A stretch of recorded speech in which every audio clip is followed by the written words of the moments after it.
Guys, thank you very, very much for taking your time today to talk to me. It's been far too long since we have said hello to our Canadian brethren. So thank you very, very much for being patient with us. And also just thank you for the support. It means a great deal to us. Well, we appreciate your time too. We actually wanted to start by just saying congratulations. We caught up with you on the the carpet, I should say, the red one, at the iHeartRadio Music Awards. And you guys picked up a bunch of hardware. So first off, congrats. And I wanted to ask you, just you've got a lot of hardware, like a lot of trophies in the trophy case or on the cabinet on the wall. I don't know how you display it, Brent, but does the shine come off of this at all, or is it still vindicating and fill you a guy with gratitude? Winning awards like this one. I'll be totally honest with you about it. That is the very first time that we have won an award in our home country. We've been nominated for multiple awards throughout the years, the 2 decades that we've been a band. But I think it meant the most to us winning those 2 awards because it was a radio acknowledgement and the radio built this band. And so it meant a great deal to us to win. Listen, we never walk into a studio and write these songs because we're trying to be famous or we want to win a trophy. We write these songs and we make these records because we have something to say.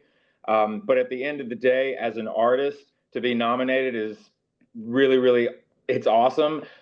But man, to win it, it's rad. No, man. So like we don't take it for granted. It's really, really cool. And Brent, we're going to stroke your ego again here for a little bit. Please don't. I can't take it. Your band Shinedown, man, the #1 most active rock radio band of all time, which is so cool. You got 2 songs right now that you guys released, Dance Kid Dance and 365. Now, we know those are going to be on the album coming out this summer. Yep. Are there any surprises you could tell us about this album coming out? Anything that you could say that we could clip this and get all your fans pumped up here in Canada for that new album? Working on a Canadian tour right now, putting the finishing touches on a couple of things. So you're the first ones to hear about that news. The other side of what you asked me as far as the record is concerned, the last 2 records have been conceptual pieces. So what's different about this next record is that this is in the truest sense of the word traditional. And I don't mean to say that like that's a word that's kind of like ooh, if you will, like traditional. All of these songs, it is a complete and utter roller coaster ride of genres, different styles, a lot of evolution, a lot of, we experimented a lot on this record. We kind of pushed the envelope a lot. We were listening to, the last couple of years, I just found myself listening to way more like hip hop and R&B and like soul music. And then I'm late to the Sleep Token bandwagon, and I got completely immersed in that. And just kind of not having any boundaries whatsoever on this next record and really just pushing the envelope in regards to the creativity. So all the songs are going to be different. They're not necessarily linked to one another. And it's kind of all over the map. Brent, I think you're going to like this, man. And I actually wrote this down because I wanted to make sure I got it right. When I was watching Dance Kid Dance on your guys' YouTube channel, the #1 comment right now is from a really young fan of yours. And he says, I'm a 14-year-old boy who got out of depression because of Shinedown. I'm out of depression because of this band. And I wanted to say thank you to Shinedown. I hope one day you guys will read this. And I saw that. And, I think that's just a representation of so many of your fans and so many people that you guys have helped over the years. And this is just a young kid. And I wanted to know, what kind of responsibility do you feel to your fans and sharing your own mental health journey? And how does it feel knowing that your music is literally saving people's lives that listen to you? Well, first of all, that's a powerful thing for anybody to display, that a band had anything to do with helping them with their mental health and helping them with their depression. Look, I will say this.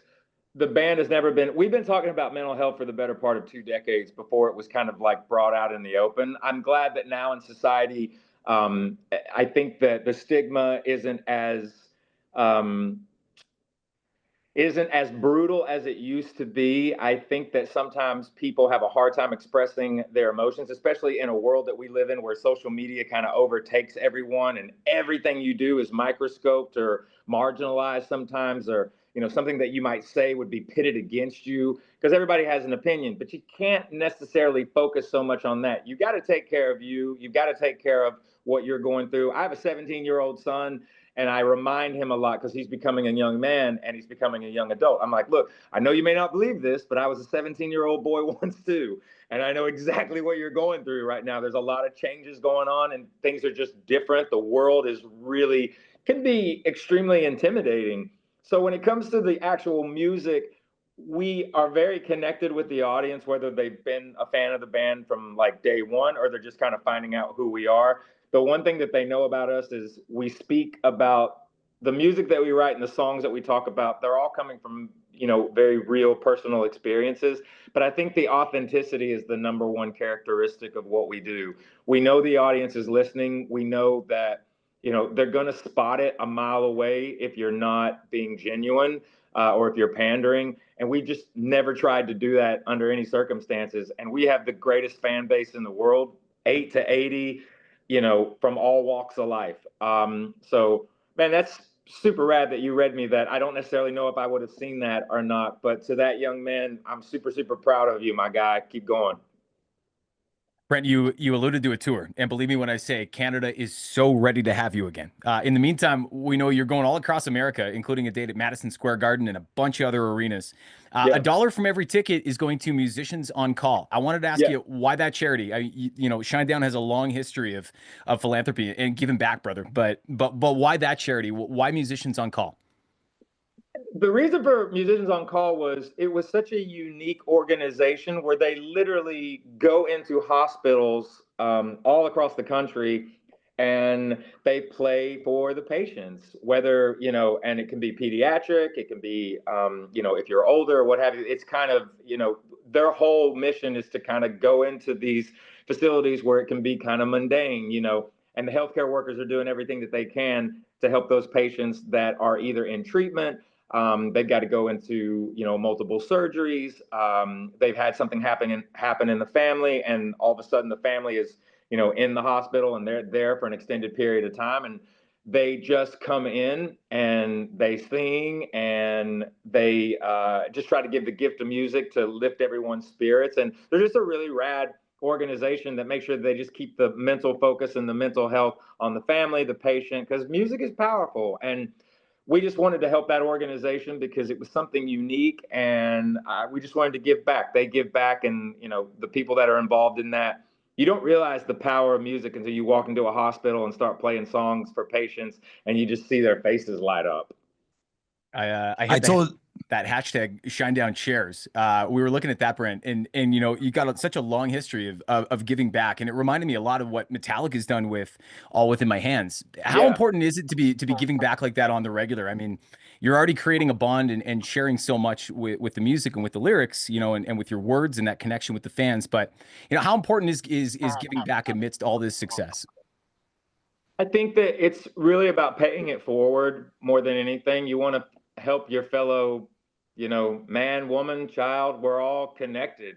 We share something called the human condition. And, we're not necessarily, time is precious, but it's not necessarily promised. And every single day, if you can be giving back or you can be helping out, your neighbors, that's really what it's kind of about more than anything. Like, you would think that, do you have a lot of spare time? And not necessarily, but that's the beauty of it also. Like, you can always give back. You can always extend a hand to somebody that needs it. You can always represent the acknowledgement of doing what you can for said organizations and just trying to help humanity more than anything. I mean, we've been a part of the AFSP for the better part of, we're going on 15 years that we work with the American Foundation for Suicide Prevention. They're an incredible organization.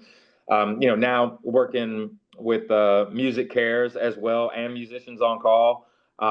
We just do our best to also make sure that these establishments, that people are aware of them.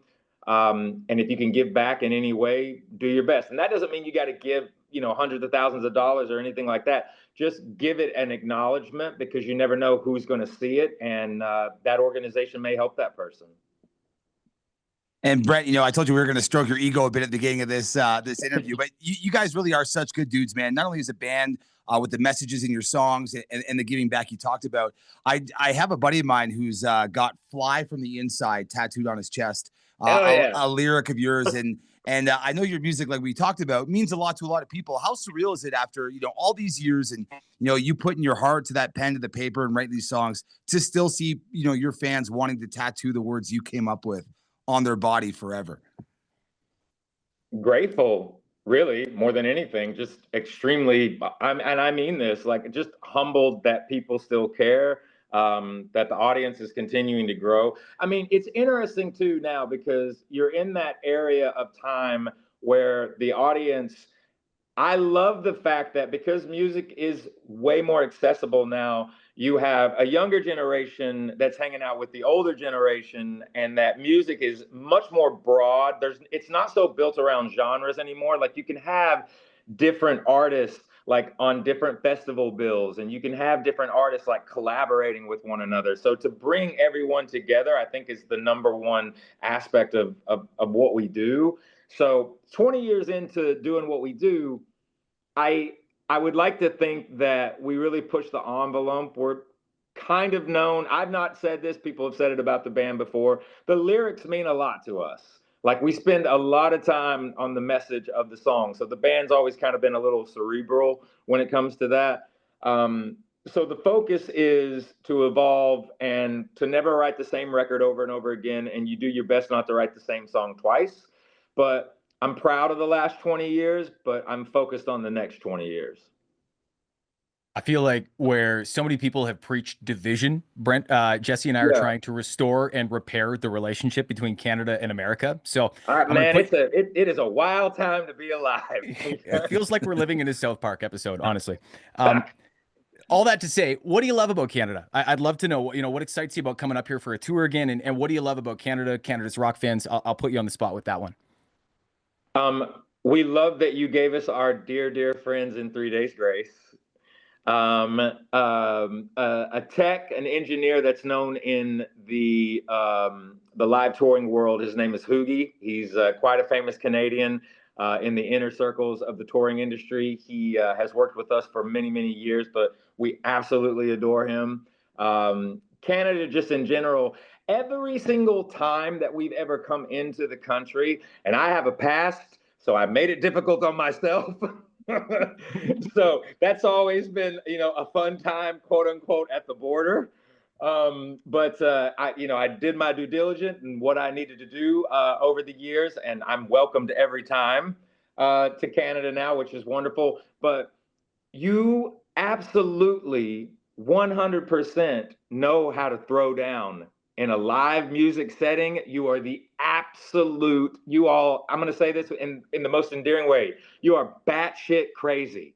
I absolutely love it. It is the most endearing thing in the world to go to Canada, because the crowds are totally going to bring it.